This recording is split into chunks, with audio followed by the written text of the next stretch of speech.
DN Radio Comunicaciones, una emisora operada por Diario Nacional de México. Baby got another lover. Something I don't understand. Los comentarios emitidos en este programa no necesariamente representan la forma de pensar de la estación. Las ideas y manifestaciones son responsabilidad de cada locutor.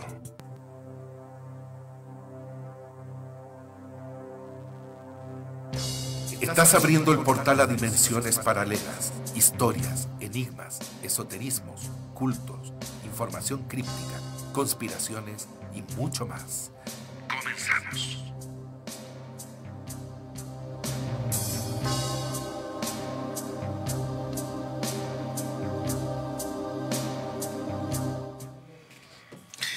Tengan todos un muy buenos días.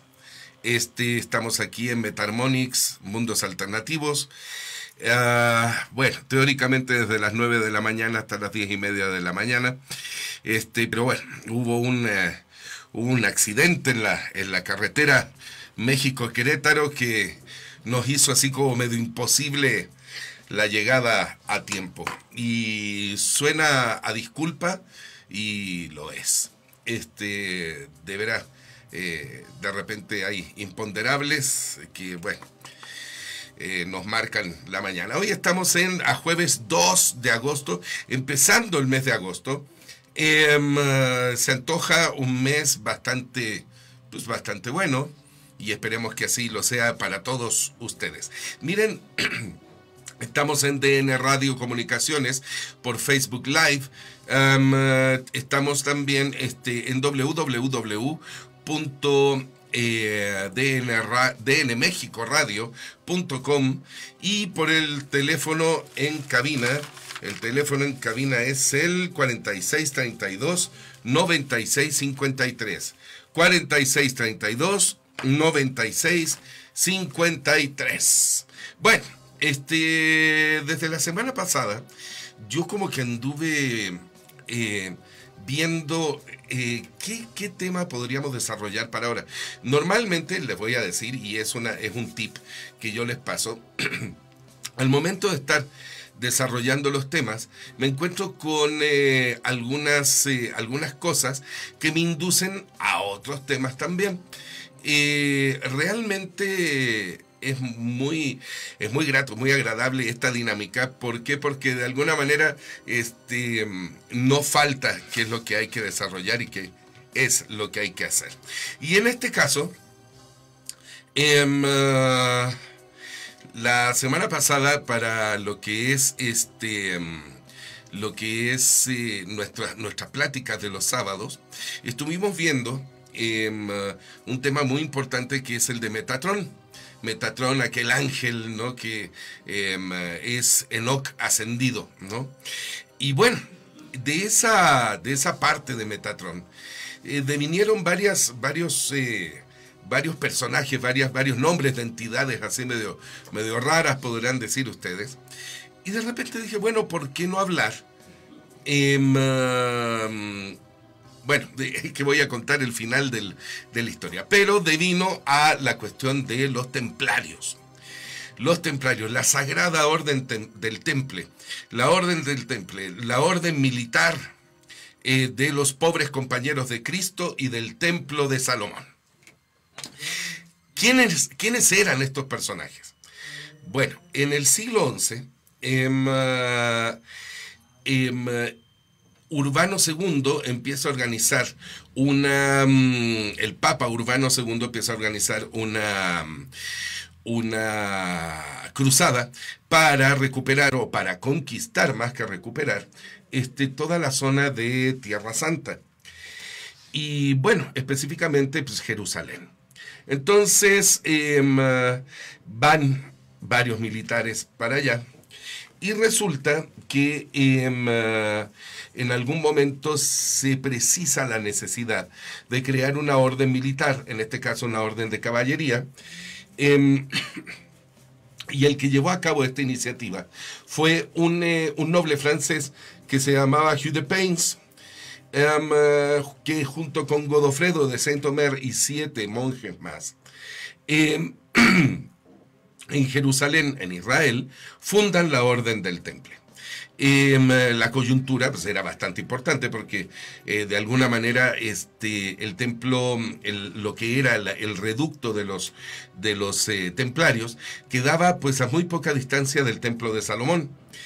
Entonces fundan esta orden, y es una orden que dura cerca de 2 siglos, o sea, dura desde el siglo XI hasta el siglo XIII. Y la fecha oficial, digamos, en donde el papado, digamos, da como oficial, digamos, la dada de alta, por así decirlo, de la orden, va más o menos entre 1118 y 1120. Vamos a tomar como media 1119, que es la fecha, que es la cronología que normalmente se acepta, ¿no? Entonces se desarrolla esta orden de caballería y reciben como encargo, como encomienda, proteger a todos los peregrinos que viajan desde Occidente hasta Tierra Santa. Entonces, ¿qué es lo que sucede con esto? Es una orden que se va fortaleciendo. Se va fortaleciendo, eligen como escudo una cruz roja dibujada sobre un manto blanco. Y su escudo es un caballo con 2 caballeros a cuestas. Esto en el sentido para representar esta cuestión de la pobreza. Ellos hacen voto de pobreza y hacen también voto de castidad. Bueno, entonces, aquí tenemos a los caballeros templarios, empiezan a resguardar estas rutas hacia Medio Oriente, hacia Tierra Santa, y a grandes rasgos empiezan ellos a acumular bastante riqueza, empiezan a recibir donativos. Aparte de eso, los mismos nobles eran gente que venían de familias muy acomodadas, muy pudientes, y a la hora de entrar en la orden, ellos donaban su patrimonio a la orden. Empieza a hacerse el temple una especie como de organización que raya, después de un siglo, raya en la cuestión bancaria. Es decir, ellos promueven esta cuestión del crédito y promueven esta cosa de los préstamos a las principales cortes europeas. Entonces, hay un momento en donde tienen un poder enorme, se establecen pues en lugares más o menos fuertes, empiezan a erigir castillos, fortalezas, monasterios, y resulta que ellos empiezan a acumular riquezas en cuanto a feudos. Ya hay nobles y hay reyes que se adscriben así abiertamente a la causa templaria. Como les decía, Papa Urbano II respondió a la expansión del Islam con la primera cruzada. Sí, esto fue en 1095. Y terminó en 1099 con la participación, les decía yo, de varias casas nobles. Y así es como se fortalecen los cruzados. Les decían los cruzados. E incluso el rey Balduino II los instala a ellos en este palacio que les digo que era un poco contiguo al antiguo templo de Salomón. Entonces ahí cambian de nombre. Al principio se llamaban los pobres caballeros de Cristo y mutan a caballeros del Temple o del templo. Defendieron Palestina contra la expansión islámica, y actuaron como les decía, como banqueros, pero principio, o sea, porque me empecé por los nobles, pero al principio como banqueros de los peregrinos. Entonces, la verdad es que obtuvieron bastantes riquezas. Cuando los cuando los expulsan de Palestina, se fueron a radicar a Chipre.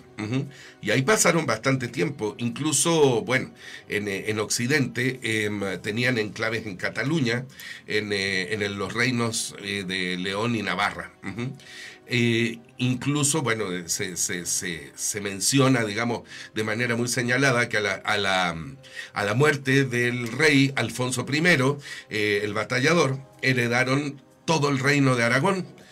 Pero el Temple no le interesaba heredar el reino. Realmente al Temple no le interesaba gobernar. No era una orden que propendiera a la gobernatura de territorios, sino que a la administración de pequeños enclaves financieros, y obviamente que pudieran apoyar abiertamente a la causa en Tierra Santa. Entonces, a cambio del reino de Aragón, recibieron en el siglo XII una serie de fortalezas muy importantes, por lo que entre el siglo XIII y XIV, bueno, tenían un vastísimo poder económico. En Francia se convirtieron en banqueros de los reyes. Y aquí es donde se da una coyuntura, que es la coyuntura histórica que acabaría con ellos. Resulta que para el cisma, en donde la iglesia deja de tener su sede en Constantinopla, mudan ¿cómo se llama? El papado cismático, muda su sede a Aviñón. Entonces, ahí correspondía, digamos, en esta época que les digo ya hacia el siglo XIV, específicamente más o menos entre el 1305 y 1307. Ajá. Corresponde a Clemente V el papado. Y en la corte francesa estaba Felipe el Hermoso, Felipe IV. Entonces, en algún momento dado, Felipe IV, que estaba endrogado hasta las cachas con estos hombres, decide abrirles proceso. Y decide abrirles proceso de una manera bastante artera, ¿no? Muy traicionero. Manda a traer al gran maestre de los templarios, que radicaba en ese entonces, como les decía, en Chipre, y lo manda a traer a Francia. Y resulta que Jacques de Molay, junto con 140 monjes, llegan a Francia, y en ese momento, pues, los apresan, ¿no? Luego de que Felipe IV convence a Clemente V de acusarlos de impiedad, esto hay que señalarlo muy bien. ¿Por qué de impiedad, no? Pero esa fue la acusación. Se nombra un concilio. Bueno, se hace un concilio, no se nombra un concilio, se hace un concilio, que es el concilio de Vienne, en 1311. Y al momento de empezar a juzgarlos y todo eso, el concilio pues los considera inocentes, ¿no? Pero el Papa, que estaba empeñado en quitarles todas las riquezas y todos los bienes que habían acumulados, nombra una comisión que manda para estudiar el caso en el concilio, y se les censuró el proceso y lo declararon nulo. En ese momento, al momento de que Clemente V considera a los templarios como delincuentes, pues, como herejes, específicamente se les da la condena de relapsos. Los relapsos son los reincidentes. Entonces los condenan a prisión, pero no desde el papado, sino que, acuérdense que, como decíamos, estaba la sede del papado en Aviñón, y de repente pues interviene el rey Felipe IV el Hermoso y decide condenar a prisión, pero por medio del Consejo Real, y se les condena a muerte, justamente con este cargo de relapsos, que es reincidente, que reniegan, ¿no? En este caso, pues el rey se apodera de todos los bienes inmuebles, de todo lo que son castillos, tierras, etcétera, y las posesiones, oro, dinero, metales, etcétera, se los adjudica el papado. Como ven, es una historia bastante, bastante inmunda, ¿no? honestamente, bueno, los templarios eran gente que ostentaban una abierta independencia del papado, y esto al papado pues obviamente les molestaba, les causaba bastante cosquillitas y resquemores. Bueno, pues se decide, digamos, quemar en la hoguera a Jacques de Molay y a sus sacerdotes.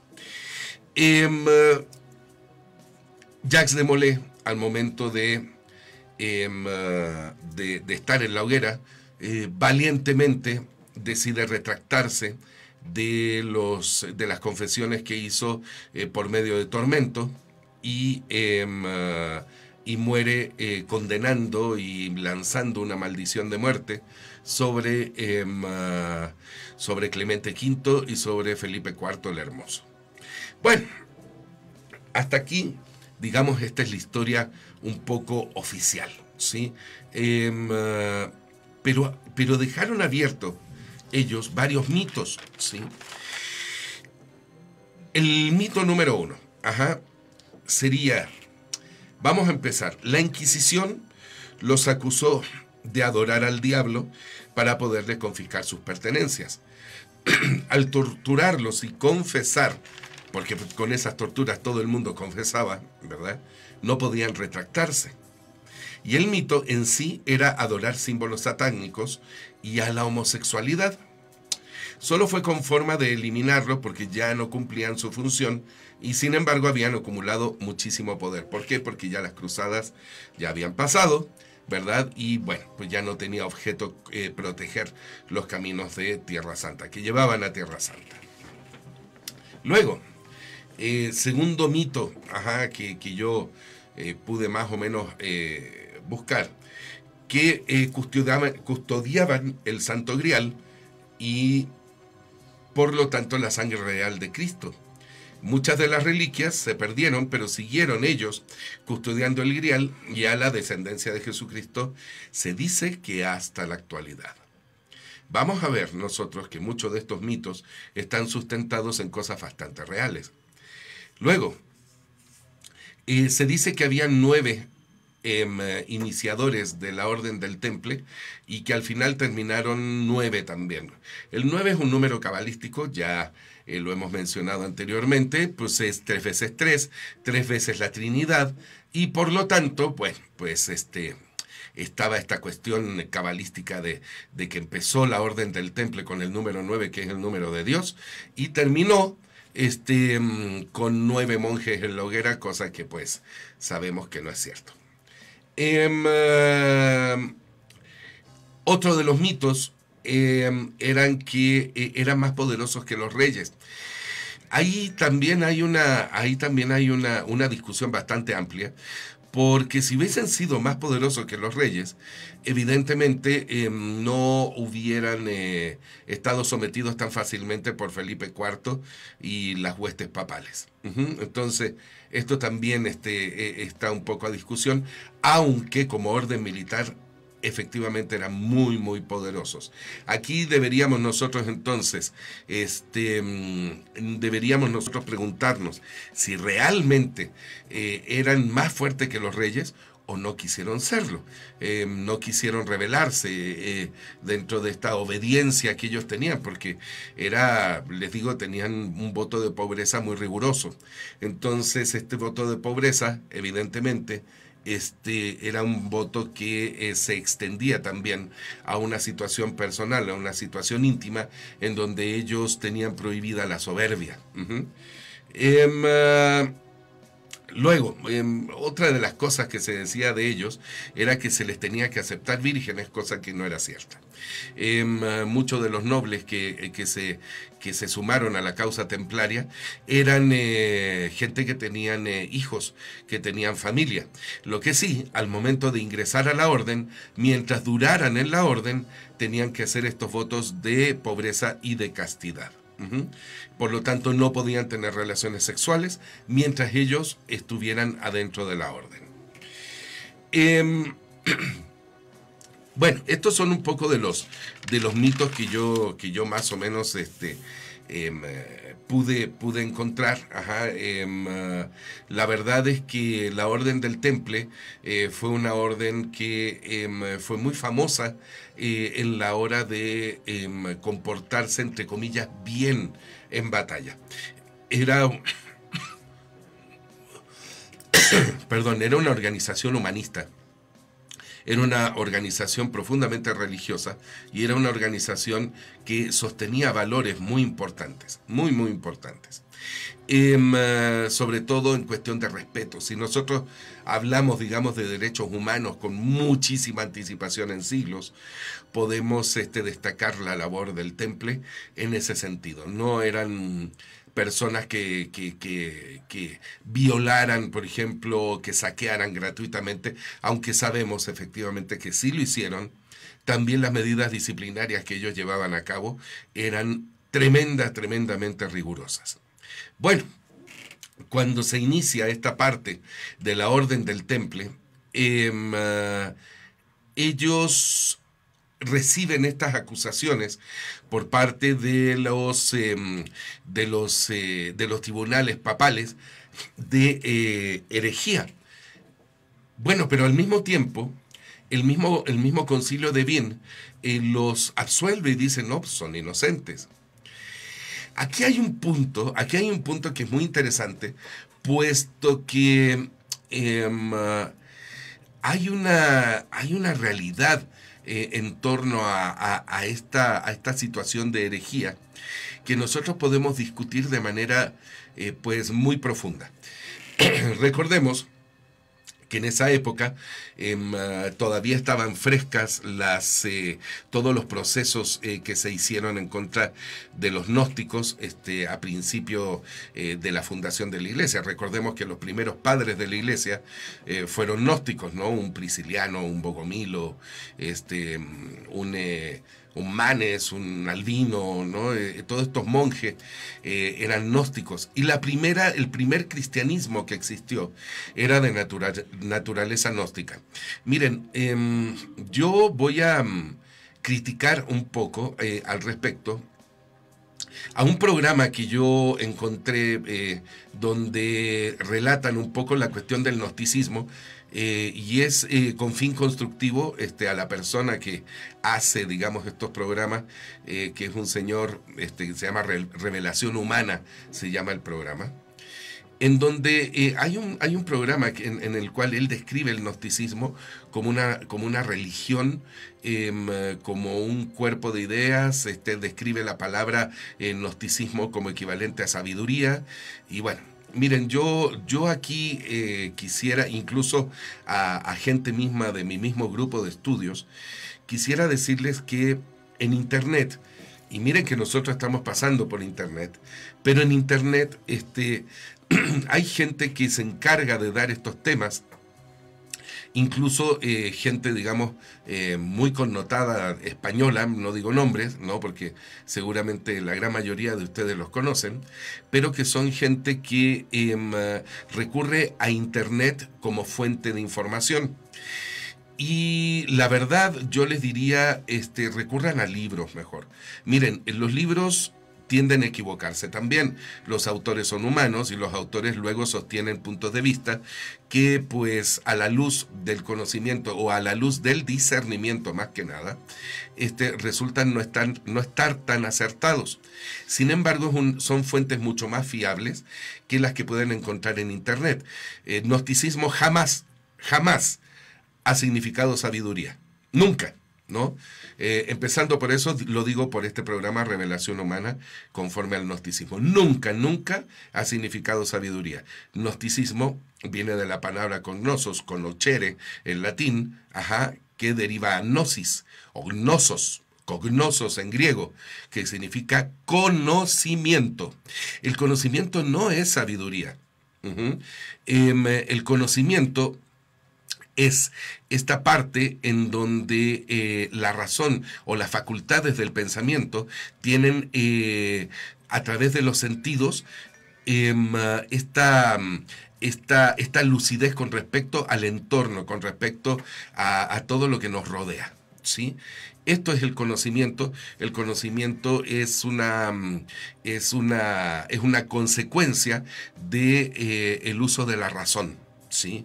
Y la razón tiene una estructura, tiene varias estructuras, ¿verdad?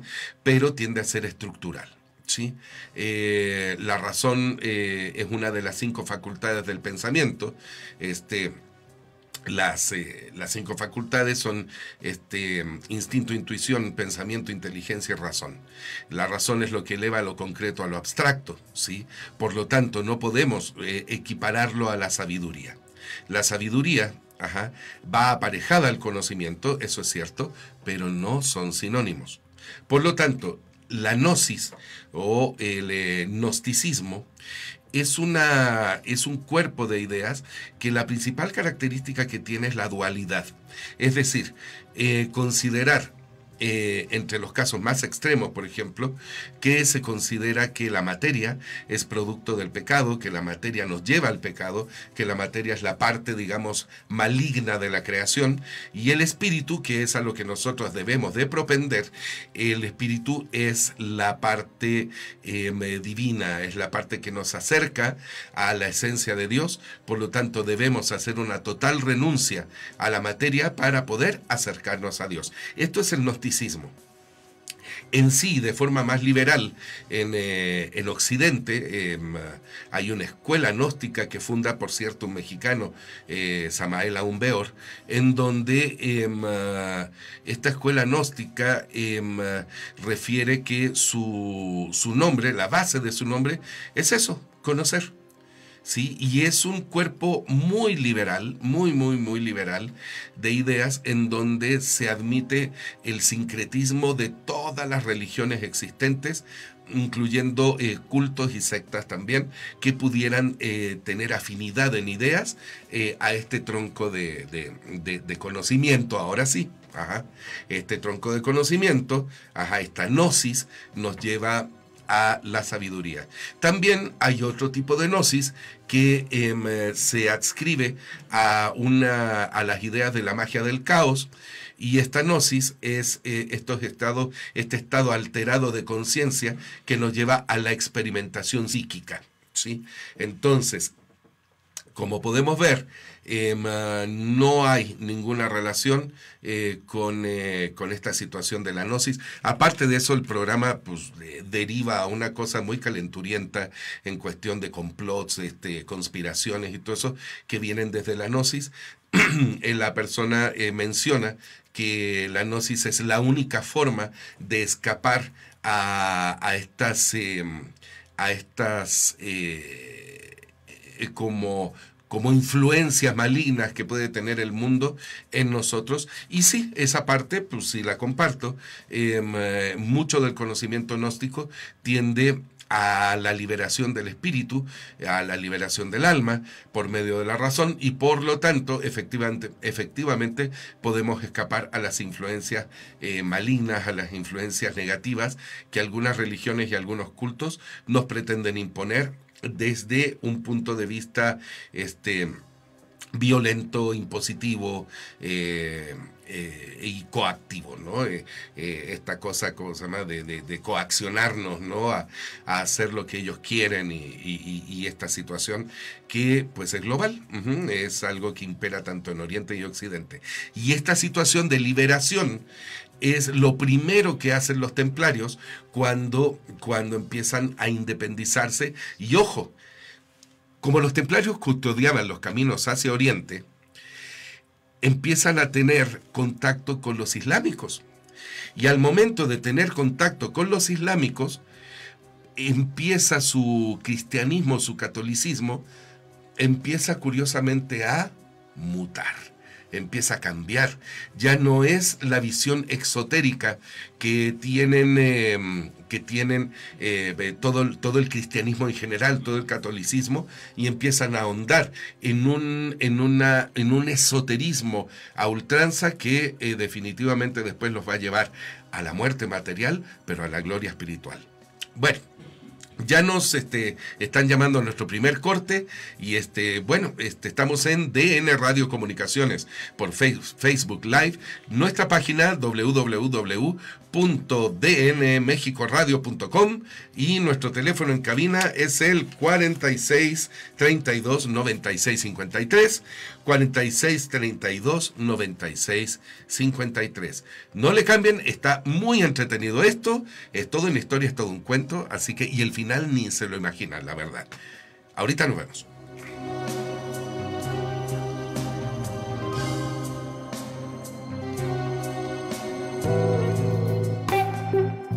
DN Radio Comunicaciones, una emisora operada por Diario Nacional de México. Baby got another lover. Something I don't understand. Colegio Charlotte Jasbeck, el mejor colegio de Cuautitlán Izcalli, abre sus puertas. Aprovecha las excelentes promociones a sus alumnos fundadores. Primero y tercero de kinder, así como la primera generación de sexto de primaria, con un 50% de descuento en su colegiatura. Actividades artísticas, deportivas y recreativas ya incluidas. Avenida de la Unión, Manzano 9, Lote 6, en la entrada principal de Quinta Montecarlo. Informes al teléfono 5896-5245. 5896-5245. Colegio Charlotte Jasbeck. Una educación de calidad es la mejor inversión.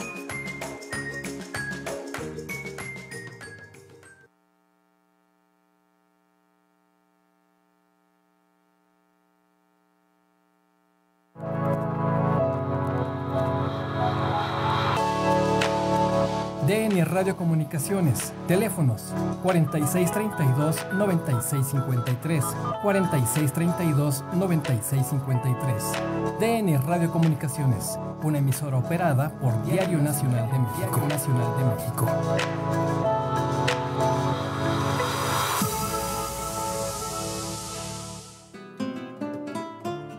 ¿Necesitas imprimir? Somos Estampados e Impresiones Digitales. Contamos con impresión de playeras, tazas, gorras, estampados textiles, recorte de vinil, impresión de lonas de gran formato, stickers y mucho más. ¿Necesitas volantes, tarjetas o credenciales en opalina o PVC? Las producimos al mejor precio y entregamos a tiempo. Llámanos al 55 65 63 58. 55 65 63 58 o visítanos en Avenida Toltecas 379A, Colonia La Romana, en Tlalnepantla, Estado de México. Estampados e impresiones digitales. Con nosotros llévate la mejor impresión. Pregunta por nuestros paquetes y promociones. DN Radio Comunicaciones. Nos ubicamos en Avenida de la Unión 4C, Cofradía 4, Cuautitlán Izcalli, Estado de México. DN Radio Comunicaciones, una emisora operada por Diario Nacional de México.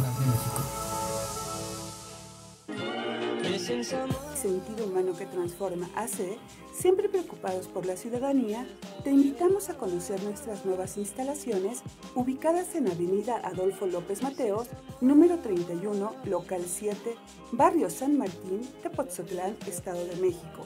Teléfono 4991-0050. Facebook Sentido Humano que Transforma AC.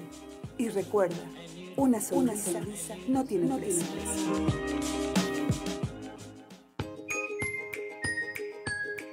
Colegio Charlotte Jasbeck, el mejor colegio de Cuautitlán Izcalli, abre sus puertas. Aprovecha las excelentes promociones a sus alumnos fundadores. Primero y tercero de kinder, así como la primera generación de sexto de primaria, con un 50% de descuento en su colegiatura. Actividades artísticas, deportivas y recreativas ya incluidas. Avenida de la Unión, Manzano 9, Lote 6, en la entrada principal de Quinta Montecarlo. Informes al teléfono 5896-5245.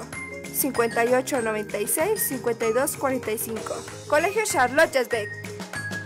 Una educación de calidad es la mejor inversión.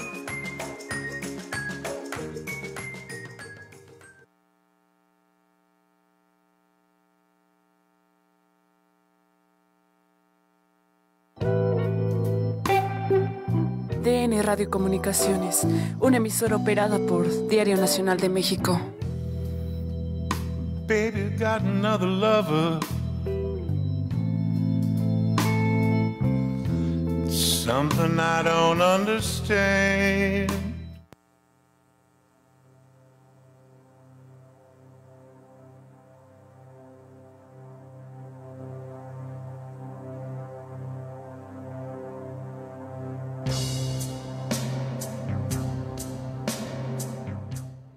Bueno, pues aquí me tienen de regreso, un poco aguardientoso por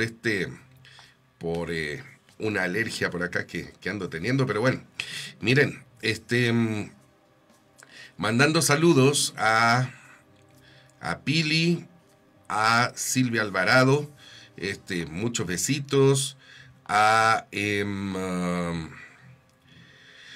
Mónica Salazar también, muchos besitos, a Adrianita, muy buenos días, besitos también, a Coca, mi hermana igual, muchos saludos, igual, besitos, también a Miguel, bueno, obviamente también a nuestros productores Jesús Rojas y Giovanni, para ellos no besitos, pero sí un abrazo grande, a mi querido hermano Damián, besitos a Ceci Méndez, Ángeles Villanueva, muchos besitos,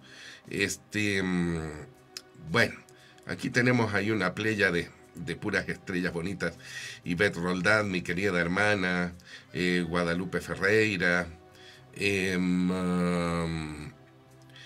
aquí, ¿cómo se llama? A mi estimado, mi queridísimo hermano Pepe, también igual, saludísimos.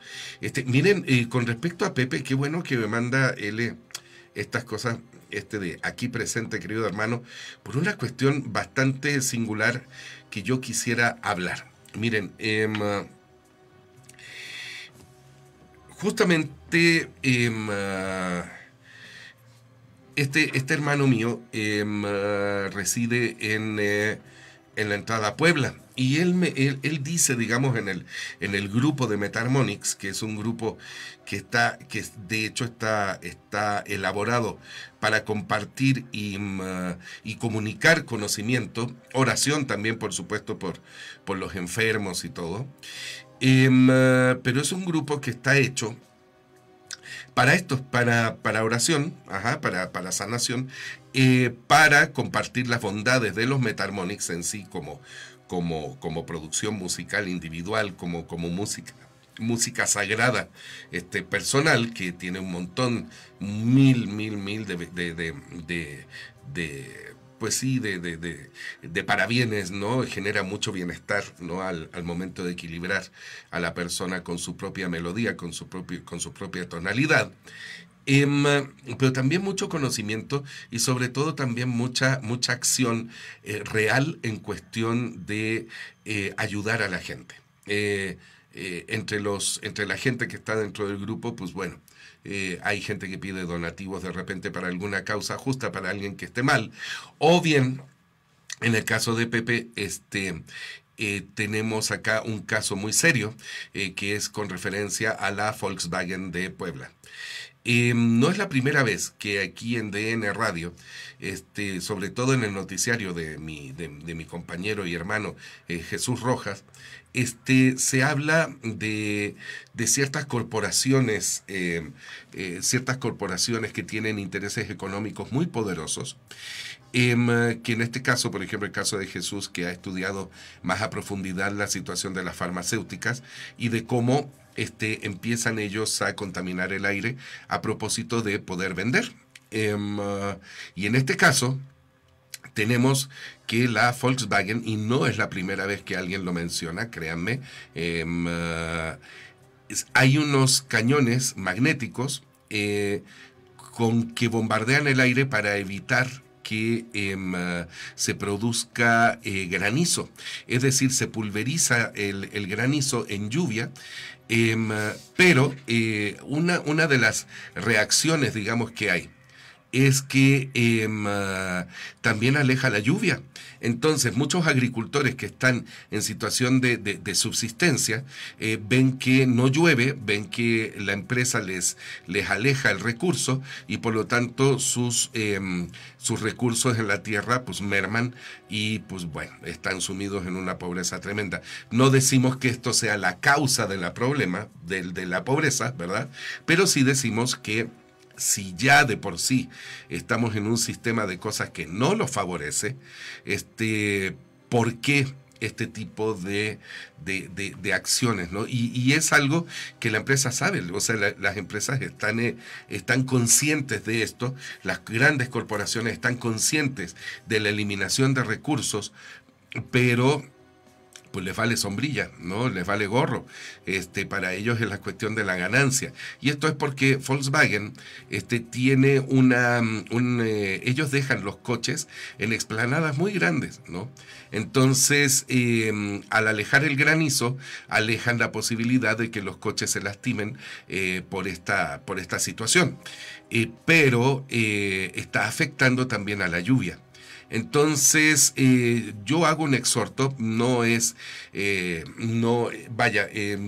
querido hermano Pepe manda esta información, la mandó ayer, de hecho, en una instancia de que él va a investigar este caso. Es decir, lo estamos mencionando porque no es la primera vez que ocurre, ¿sí? Pero en este momento no estamos levantando una acusación formal hacia nadie. Pero si llegara a ser esta situación, como mi hermano dice, mi hermano no miente, no estoy hablando de manera subjetiva, sino que pertenecemos a una organización, pertenecemos a una fraternidad en donde la mentira y la hipocresía y la ignorancia están realmente prohibidas.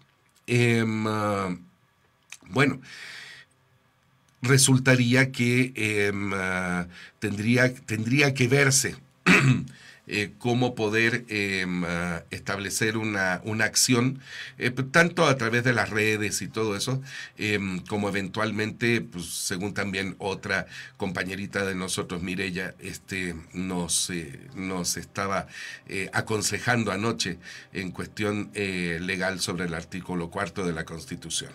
Pero bueno, ahí la cosa es ver objetivamente qué es lo que está ocurriendo y hacer un exhorto formal de que si la empresa está utilizando este tipo de cañones, por favor, dejen de hacerlo. Yo sé que va a causar una merma en dinero el hecho de construir techumbres para proteger los coches, pero normalmente así se hace, ¿no? Entonces yo ahí les rogaría que por favor fueran conscientes y pensaran también en la gente. Yo sé que es difícil, yo sé que el dinero manda y bueno, quizás es más barato comprar estos cañoncitos de ondas magnéticas que puedan disolver la posibilidad de granizo, ¿no? Pero les digo, están ahuyentando también el recurso acuífero y eso no debe ser, no debe pasar. Entonces, estamos sobre esto, ya mis hermanos se comprometieron a investigar, se comprometieron a ver de manera objetiva esto. Y si llegara a haber una resultante objetiva, pues vamos a iniciar esta denuncia con toda la fuerza que nosotros podamos y en conciencia tenemos, puesto que la Tierra, tanto como la humanidad, son seres vivos. Y en nombre del dinero no podemos estar atentando contra nuestros recursos. Debemos ser inteligentes a la hora de invertir. Recuerden que estas corporaciones piensan que el dinero es lo primero y desechan el cuidado de los recursos naturales, cuando en realidad, si estas corporaciones existen, si nosotros existimos, si nosotros como seres humanos estamos anclados a esta tierra, a este gran mundo, a esta gran arca de Noé que se llama Tierra, o Gea, ¿no? O Gaia, como le quieran hablar, como le quieran llamar, es justamente porque tenemos estos recursos para poder vivir. No estamos peleados con las empresas, al contrario, creemos que las empresas son fundamentales, son necesarias, pero también necesitamos que la gente que maneja este tipo de corporaciones sean inteligentes, ¿sí? Y que una mayor inversión, bueno, a la larga y a la mediana y a la corta, se refleja efectivamente como también una inversión en dinero, ¿sí? Bueno, seguimos con el tema de los templarios. Quedamos en que, bueno, Felipe el Hermoso y Clemente V asesinan a Jacques de Molay y a estos 140 monjes que llegan con él, los ejecutan para poder hacerse de los bienes tanto inmuebles como de los bienes en oro, metales, etc. Bueno, dentro de las acusaciones que se les hace a los templarios está la acusación de herejía. Y si uno empieza a ver las actas, si uno empieza a leer las actas, hay libros muy interesantes con respecto al secreto de los templarios, uno se va encontrando con que los templarios tenían esta relación necesaria, esta relación un poco obligada por esta situación geográfica en donde ellos estaban. Ellos convivían con el islamismo y convivían con el islamismo y convivían también con el judaísmo de manera cotidiana. Hicieron amigos islámicos. Esto no significa que hayan sido íntimos, ¿verdad? O sea, el islamismo y el cristianismo estaban en pugna, estaban en guerra, ¿sí? Sin embargo, habían algunas tendencias, por ejemplo, los actuales chiitas, que eran estos grupos ismaelíes, naziríes, que estaban en contra del sunismo en esa época, los suníes actualmente, y por lo tanto preferían la compañía de los cristianos para poder hacerse fuertes en la lucha en contra de los sunitas. Y en esta parte, en esta cosa, digamos, misteriosa, sale a la luz un hombre, que en realidad fueron 4 hombres, que es el famoso Viejo de la Montaña. El Viejo de la Montaña o el Preste Juan. El Viejo de la Montaña radicaba en una zona que se llama Maizaf, en un castillo, digamos que era un castillo que se le llamaba el Nido del Águila, y se le llamaba Alamut. Eventualmente tuvieron un montón de castillos, tuvieron un montón de bienes, pero su principal, el cuartel general en donde estaba el Viejo de la Montaña, era Alamut. Actualmente, Alamut, en Maizaf, donde estaba el Alamut, tiene una población de alaníes, de suníes o sunitas y de ismaelíes en forma minoritaria.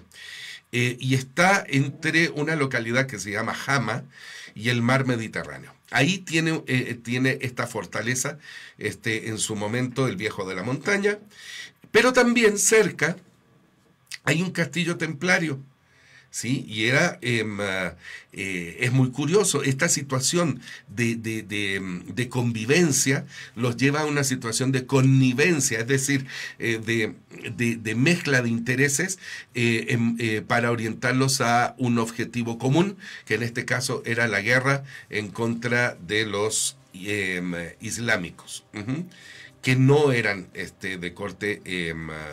de corte ismailí. Bueno, ¿qué hay con esto? ¿Qué pasa con esto? Los ismailíes son una secta que deriva, de donde derivan posteriormente, bueno, anterior y posteriormente, los chiitas. Aquí vivió, en el Alamut, en el entorno de esta secta, vivió en el siglo XI Rashid ad-Din Sinan. Rashid Adin Sinan, que era el jefe ismaelí, que heredó el título de viejo de la montaña al morir su padre, Hassan ibn al-Sabah. Hassan ibn al-Sabah fue el viejo de la montaña original, el primero. El más notorio, digamos, fue un gobierno de terror declarado, ¿verdad? Pero quien hizo realmente grande esta secta fue su hijo, Rashid ad-Din Sinan. Pero la fama tan tremenda que tenían esta secta ismaelí que se llaman los Hashashin fue realmente Hassan ibn al-Sabah, en 1071, que en esa fecha fue cuando la funda, quien dirigió por medio del terror todo este territorio. Él lo gobernó, todo este territorio, desde esa fortaleza, el Alamut. Esta zona queda en el actual Irán. El primer viejo de la montaña, que fue Hassan ibn al-Sabah, fue discípulo del gran escritor, gran poeta intelectual islámico, Omar Khayyam. Omar Khayyam, de hecho, pues bueno, hay literatura de él, hay poesía de él, que todavía pues anda muy vigente por ahí. Y la verdad es que todo este tronco intelectual, todo este tronco de sabiduría, incluyendo alquimia, incluyendo lo que venía de la cábala también, que es hebrea, pero que los islámicos la hacen suya, toda esta cuestión de las matemáticas, toda esta cuestión de la medicina que ellos ostentaban y que ellos poseían, más el tronco esotérico que los mismos Hashashins estudiaban dentro de sus castillos, dentro de sus enclaves, salpicaron, permearon, influyeron en la mentalidad de los templarios e hicieron que de alguna manera los templarios tuvieran su propia versión de lo que era el cristianismo. Claro, a la distancia en esa época se podía dar ese lujo. Se podían dar ese lujo. Pero no solamente era un lujo, era una necesidad. Tenemos territorios que eran abiertamente hostiles, ¿sí?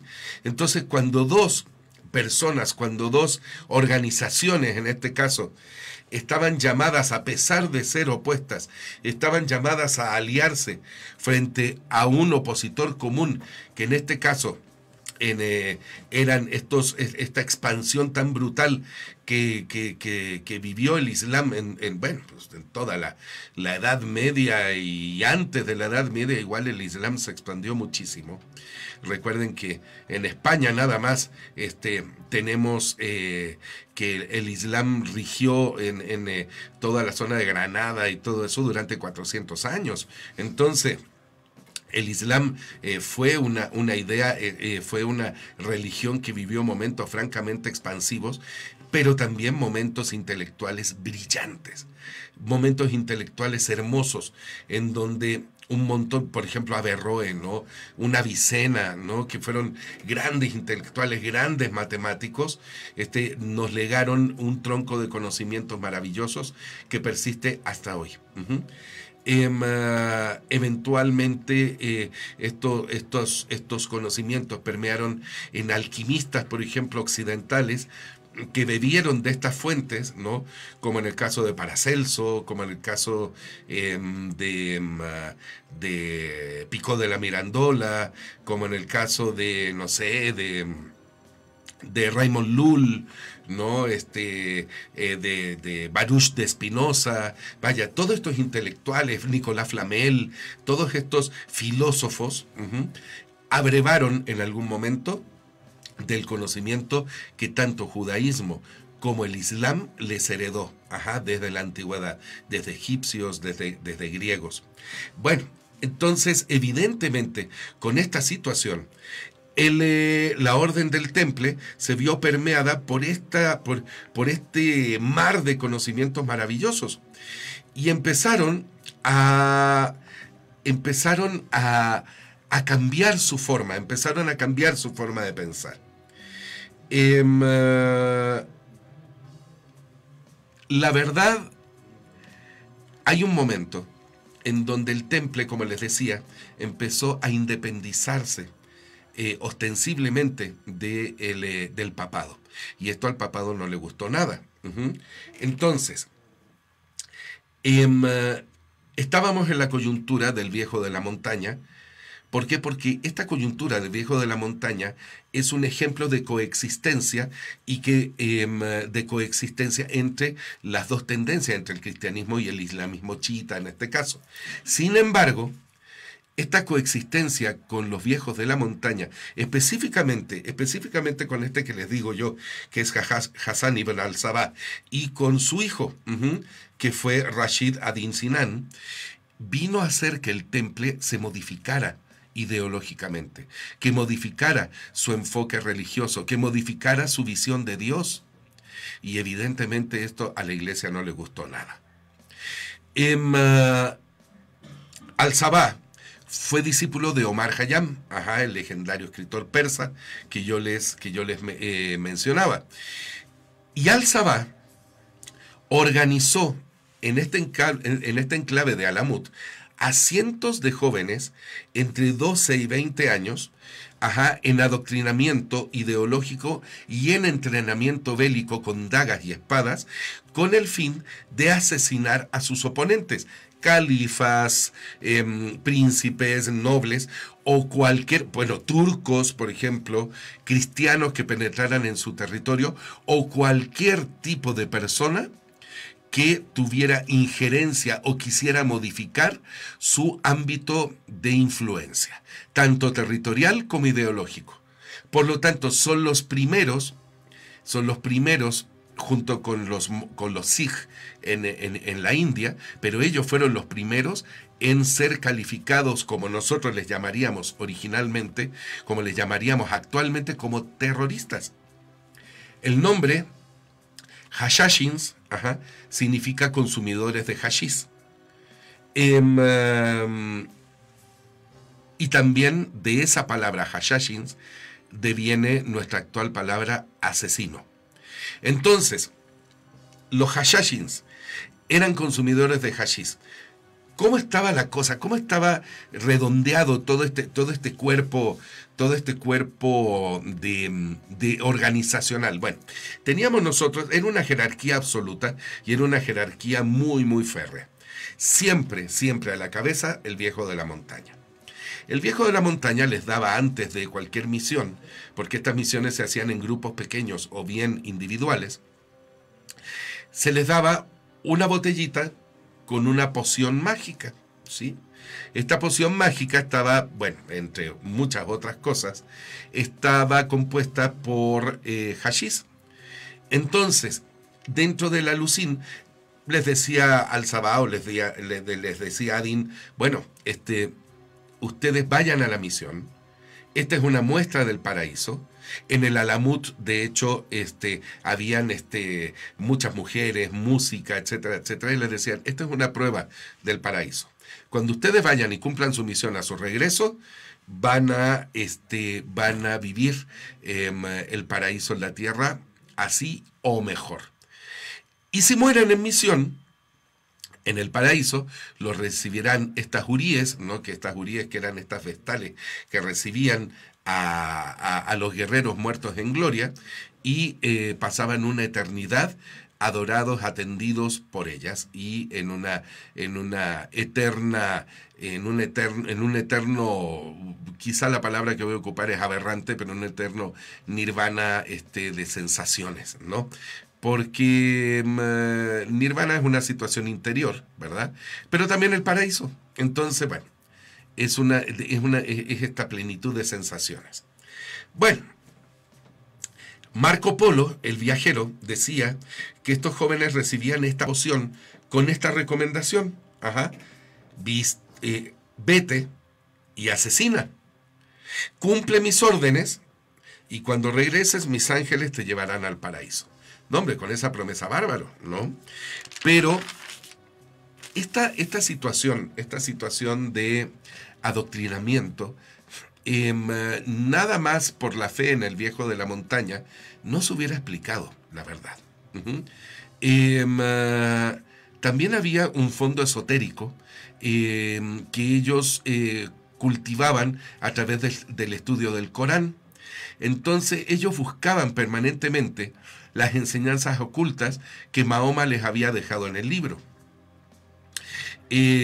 Por eso era este fanatismo tan fuerte, por lo menos en el siglo XI. Ya en el siglo XII, en el siglo XIII, ya eran conformados, ya este fanatismo religioso, doctrinario, ya había dejado de ser, y eran únicamente conocidos como asesinos profesionales. Bueno, para el siglo XII, eran asesinos, eran estos asesinos experimentalísimos que eliminaban a suníes y a cruzados cristianos, por igual.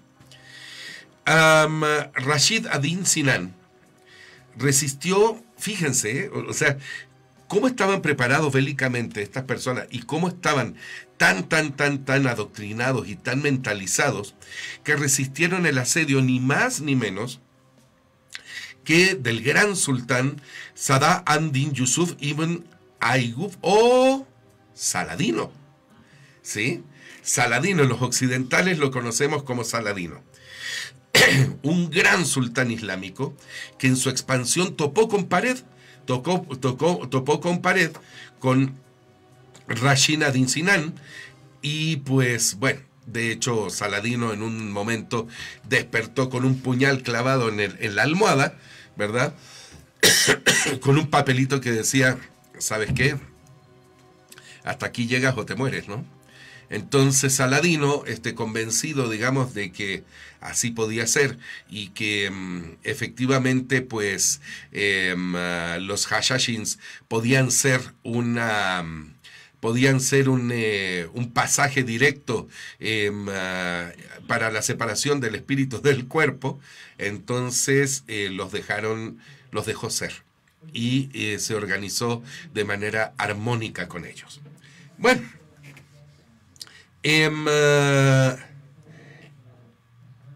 Conrado de Monferrato, que a la sazón era rey de Jerusalén, corrobora la amenaza de los hashashins después de la campaña de Saladino, ¿verdad? Después de haber visto cómo uno de los asesinos asesinaba a un amigo de él después de su toma de poder, después de que lo ascienden a rey. Bueno, entonces, él empieza también una especie como de reacción, pero de reacción amedrentada frente a la amenaza de los hashishins. Los hashishins, como les digo, tuvieron siglos de actuar libremente. Entonces, fíjense,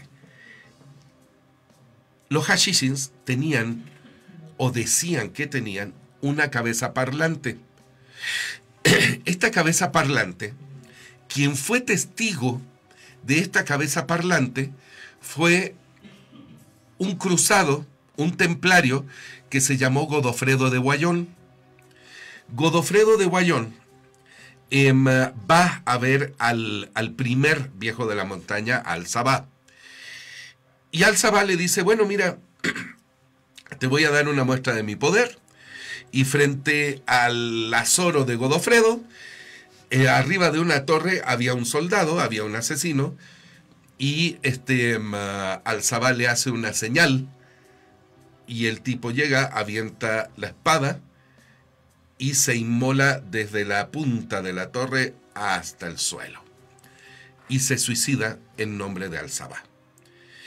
Godofredo de Wallón ve esta situación, ve este sacrificio, a lo que pueden llegar ellos en nombre de Al-Sabah, y establece una relación de amistad con ellos. Y Al-Sabah le explica que ellos tienen una cabeza parlante que puede contestar lo que él quisiera. Godofredo de Wallón prueba esta cabeza parlante, efectivamente hace preguntas y con total, queda helado, pues, dice, efectivamente, esta cabeza es efectiva. Hay quienes dicen que la cabeza era una cabeza parlante, era una cabeza mecánica, que podía contestar con monosílabos, sí o no, ¿no? pero las muy pocas, los muy pocos testimonios que hay de esto dicen que era capaz de articular ideas completas. Bueno, este es un principio, esta cabeza mecánica, y otros autores lo nombran como una cabeza cortada. Ajá. Pasa a los tribunales de la Inquisición como una cabeza de cabra, ¿sí? Y el nombre de esa cabeza de cabra es ni más ni menos que Baphomet. El Baphomet es una entidad que es una figura con cabeza de cabra y que se relaciona con los caballeros templarios en la Edad Media desde el siglo XI, que como dijimos era el tiempo de la amistad que existía entre Al-Sabah y los caballeros templarios, específicamente, bueno, en un principio obviamente con Godofredo de Guayón. Entonces aquí empieza una situación bastante curiosa que nos va a llevar a un final bastante... ¿cómo les podría decir? De estos finales así como de novela, ¿no? Tenemos esta situación de convivencia íntima entre la cristiandad y el islamismo, la cristiandad representada por los templarios. Bueno, pues resulta que en los procesos les dicen que ellos adoraban a este Baphomet. El nombre de Baphomet es una corrupción del francés antiguo del nombre de Mahoma, ¿sí? Mahomet. Los templarios absorbieron directamente a través de estos conceptos de la cabeza del Baphomet, de estos estudiosos esotéricos chiitas, ¿cómo se llama? Que estaban conformados y estaban articulados por Ibn al-Sabah. Recibieron todo un tronco de información estructurado, colegiado sobre gnosticismo, sobre alquimia, sobre cábala y sobre hermetismo. Recordemos que en esa época el catolicismo había roto con el gnosticismo, como decía yo al principio del programa. Y al gnosticismo se le calificó como pues ideas herejes, pues, ¿no? En esa época había una confrontación frontal, digamos, contra todo este grupo de ideas herméticas, ¿no? Y que pudieran significar todo esto. Recordemos también que esta época, el siglo XI y el siglo XII, es la época que por otra vertiente, muy distinta a los templarios, pero que tiene el mismo origen, se construyen las catedrales góticas y románicas, ¿sí?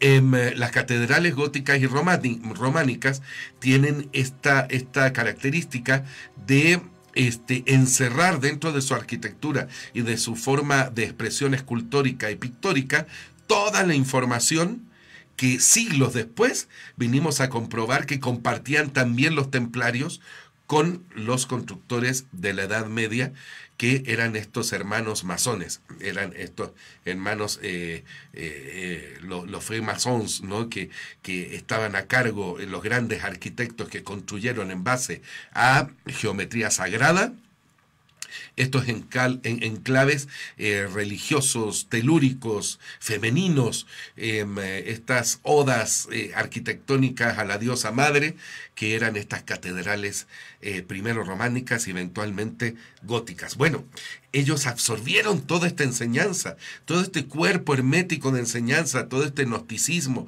toda la matemática, toda la alquimia, toda la botánica también. Bueno, esta afinidad con los musulmanes los llevó a ser acusados de herejes. Tenemos entonces la misma historia de la racionalidad científica frente al fanatismo y a la fe religiosa, ¿sí? Por lo tanto, el nombre de los templarios, fíjense, Baphomet debe ser escrito hacia atrás cabalísticamente con 13 abreviaturas. Esto yo ya lo pasé, yo ya lo vi y lo corroboró como cierto, ¿sí? Es tem.ohp.ab. Ajá, Baphomet. Ajá, 3 abreviaturas de derecha a izquierda sería ba.pho.met, pero sería al revés, digamos, leyéndolo de izquierda a derecha como lo hacemos, sería tem.ohp.ab, que significa ni más ni menos que Templi Omnium Pax Abbas, el Padre del Templo de la Paz de todos los hombres. ¡Ah, caray! ¡Ah, caray! Entonces el Baphomet, ¿qué ocurre con el Baphomet? Crípticamente quiere decir el Padre del Templo de la Paz de todos los hombres. Bueno, siglos después, Al-Kondarol, maestro sufí y mago, dice que Baphomet viene del árabe Abu Fihamat. Abu Fihamat, el padre del entendimiento.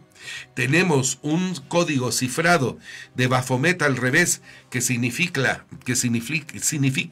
Templi Omnium Pax Abbas, el padre del templo de la paz de todos los hombres. Y tenemos un segundo significado que viene del árabe Abu Fihamat, el padre del entendimiento, el padre del templo de la paz de todos los hombres, el Padre del templo de la paz de todos los hombres. Caray, cuando nosotros hablamos del templo, el templo somos nosotros. El templo de Salomón, el gran templo de Salomón, era arquitectónicamente, era la imagen del universo hecha matemáticas. Bueno, el templo de Salomón, el antiguo templo de Salomón, porque ellos son los caballeros del temple, caballeros templarios del templo de Salomón, era la imagen del universo. Y el universo, herméticamente y cabalísticamente, está contenido en nosotros, internamente. Recuerden esta ley hermética, que dice tal cual es arriba, tal cual es abajo. Lo que rige, las leyes que rige el macrocosmos son las mismas que rigen nuestro microcosmos. Es decir, el todo está contenido en nosotros mismos y nosotros somos parte del todo. Estamos totalmente interrelacionados. Y lo que ocurre a nivel macrocósmico también ocurre a nivel cósmico, a nivel microcósmico. Lo que nosotros podamos generar conscientemente, nuevamente venimos a la palabra conciencia, lo que nosotros podemos generar conscientemente tiene repercusiones cósmicas. Y lo que está pasando en el cosmos también tiene repercusiones individuales, íntimas, a nivel de subconsciencia. Es decir, Baphomet, Templi Omnium Pax Abbas, el Padre del templo de la paz de todos los hombres, está aludiendo a esta ley de correspondencia. Es decir, Baphomet es esta personalidad, es esta entidad que simboliza la unión del hombre con el universo, la unión del hombre con el cosmos, como decía Pitágoras, la unión del hombre con Dios. Es decir, el Baphomet era una entidad que nos ligaba a Dios, ¿por medio de qué? Por medio de la sabiduría, por medio del conocimiento. Abu Fihamat, el Padre del entendimiento. Si nosotros lo consideramos dentro de la sabiduría oriental, lo podemos, dentro de los griegos, por ejemplo, lo podemos vincular a Prometeo. Es el padre del entendimiento, es ese titán, es ese djinn que baja el fuego de los dioses y lo baja a nosotros, a los seres humanos, y nos vincula con este cosmos, nos vincula con Dios, nos vincula con este todo. ¿A través de qué? a través del entendimiento, a través de la razón, ¿sí? Por lo tanto, el Baphomet en sí es esto, el padre del entendimiento. Pero fíjense, hay una tercera relación muy interesante todavía. El doctor Hugh Schonfield, que era muy famoso, es muy famoso por este rollo ¿cómo se llama? Por este caso de los rollos del Mar Muerto, que son estos evangelios apócrifos y estos evangelios gnósticos, hechos entre el 300 y 400 después de Cristo. Estudió un sistema de cifrado judío adscrito a lo que nosotros llamamos Cábala. La cifra Atbash, que explicado al sistema de cifrado Baphomet, que es este sistema que nosotros leemos de derecha a izquierda como se lee el lenguaje hebreo, obtuvo la palabra, no se lo van a imaginar, de Baphomet se obtuvo la palabra Sofía en griego. De Baphomet, por medio de la Cábala, se saca cifradamente la palabra Sofía en griego, que quiere decir ni más ni menos que conocimiento. Y también quiere decir diosa. Diosa. ¿Se acuerdan de ese programa maravilloso en donde tratamos el advenimiento de la diosa madre? ¿Se acuerdan de este programa maravilloso en donde dijimos que el Dios Padre había salido de estas sociedades cazadoras y que fue una necesidad en ese momento, pero que la diosa madre era esta tierra, era esta luna que nos estaba esperando? Es esta dualidad a nivel kundalini que es Ida y Pingala, esta dualidad de energía, de energía electrónica luminiscente, este principio calórico que era el sol masculino y este principio frío que era Pingala, que es esta parte femenina, fría, lunar. Bueno, ahí está. Estamos viendo que a nivel mundo, a nivel entidad Gaia, de repente se confrontan dos visiones del mundo totalmente adversas. Una que no es racional y que opera desde la fe, que es una visión de un Cristo solar, ¿sí? De un Cristo que también es maravilloso y no lo podemos dejar de lado, obviamente, ¿sí? Es un Cristo solar. Y tenemos por otro lado la parte del Islam, ¿sí? Que es esta parte lunar, esta parte de la diosa, esta parte de Sofía. Sofía, acuérdense de Sofía, que es este eón que viene desde el pleroma, que es esta parte central de nuestra galaxia, y que es este eón vivo, este eón consciente que engendra a los arcontes, a los vigilantes, ¿sí? Y que de ahí venimos nosotros, nuestro código genético cósmico viene desde este eón Sofía, ¿sí? Eón Sofía es entendimiento, ¿sí? Perdón, es conocimiento. Entonces Baphomet es entendimiento y viene de conocimiento. Y el conocimiento se asocia a la situación de la diosa oculta que poco a poco viene irrumpiendo en nuestra memoria genética y en nuestra memoria individual o nuestra subconsciencia desde esa época. Es un proceso que dura miles de años. Por lo tanto, el Baphomet, pues es eso, es ese símbolo del equilibrio. El Baphomet, Eliphas Levi lo tiene simbolizado con una estrella de 5 puntas en la frente, esa cabeza del macho cabrío, ¿sí? Esa cabeza del macho cabrío, esa estrella de 5 puntas, ni más ni menos que esa estrella del entendimiento, esta estrella de nuestros 5 sentidos, simboliza estos 5 sentidos por los cuales nosotros percibimos la realidad. Y el conocimiento lo tomamos a partir de la realidad. Podrán decir, bueno, es medio luciferino el rollo. Sí, sí es luciferino, puesto que Lucifer, no Satanás, por favor, aquí nosotros no hacemos apología de ideas de corte satánico, pero Lucifer hay que establecer la diferencia, Lucifer era el portador de la luz, es decir, Prometeo. Es Proteo, esta personalidad que hace, que nos trae la luz de Dios para que nosotros podamos repetir en la tierra el paraíso. Es una idea un poco torva, es el otro lado de la escena, ¿verdad? Porque nosotros como entidades espirituales y materiales deberíamos dejar la materia para propender a la universalización espiritual, ¿verdad? Nosotros deberíamos subir al paraíso, no deberíamos descender el paraíso a la tierra. Pero como les digo, todo es simbólico y, como dice Hermes Trismegistos, tal cual es arriba, tal cual es abajo. Es decir, nosotros en nuestro interior también tenemos el paraíso. En la tierra también podemos recrear el paraíso, tal cual está el paraíso en el cosmos. El brazo, uno de los brazos del Baphomet, como se simboliza como Eliphas Levi lo simboliza, por ejemplo, en el tarot, es de sexo femenino, ¿sí?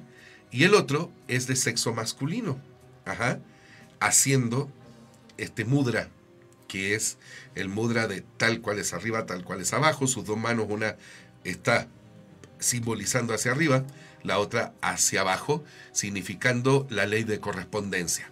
Tal cual es arriba, tal cual es abajo, según el hermetismo. El hombre que apunta hacia la luna, hacia esta luna blanca, cabalista de Yesed, y la otra mano apuntando hacia abajo, a la negra de Geburah, ¿sí? Este signo expresa la perfecta armonía de la misericordia y la justicia. La misericordia, Yesed, y la justicia de Geburah, ¿sí? Los dos principios establecen una contención mutua. Uno es un brazo de sexo masculino y el otro es un brazo de sexo femenino, ¿sí? Entonces, aquí estamos recreando el andrógino de Qumrath, este andrógino que se autofecunda para crear al hombre, ¿sí?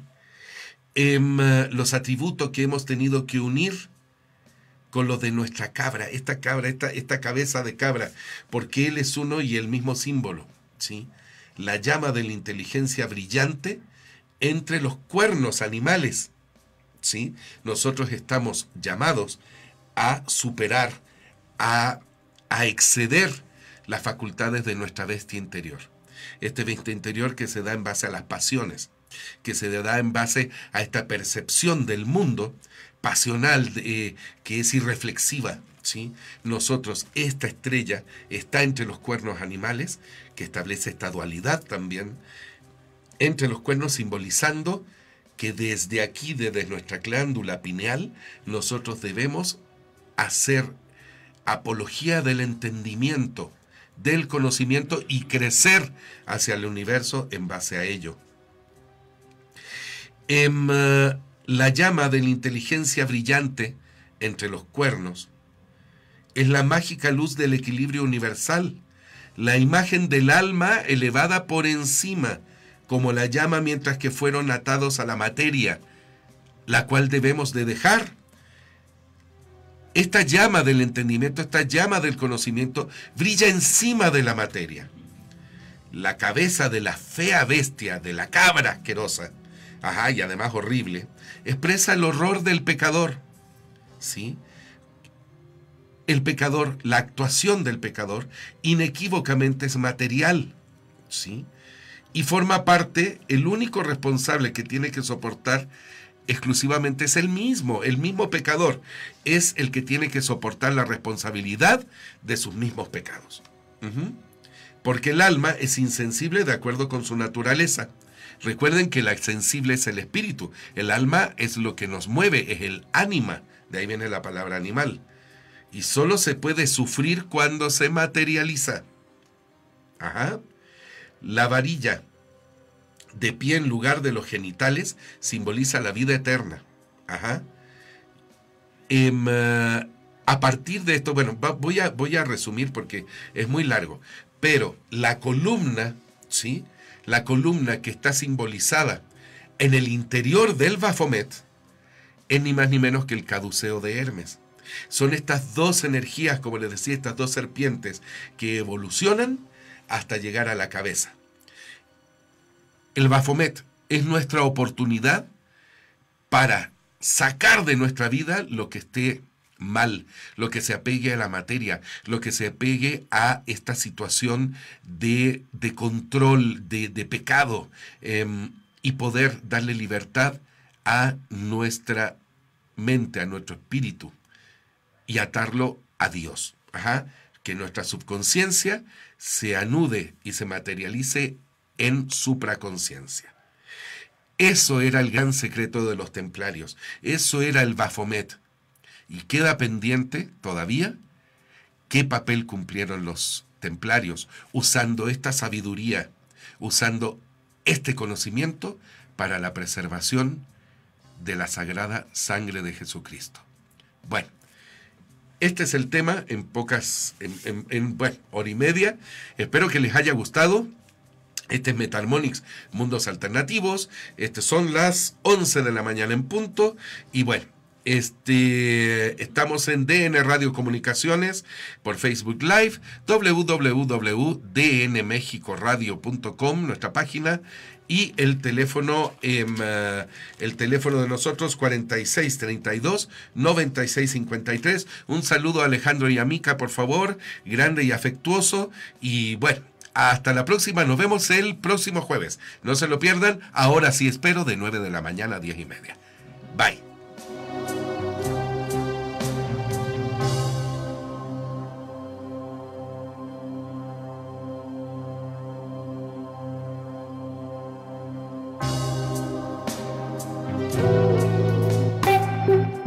DN Radio Comunicaciones,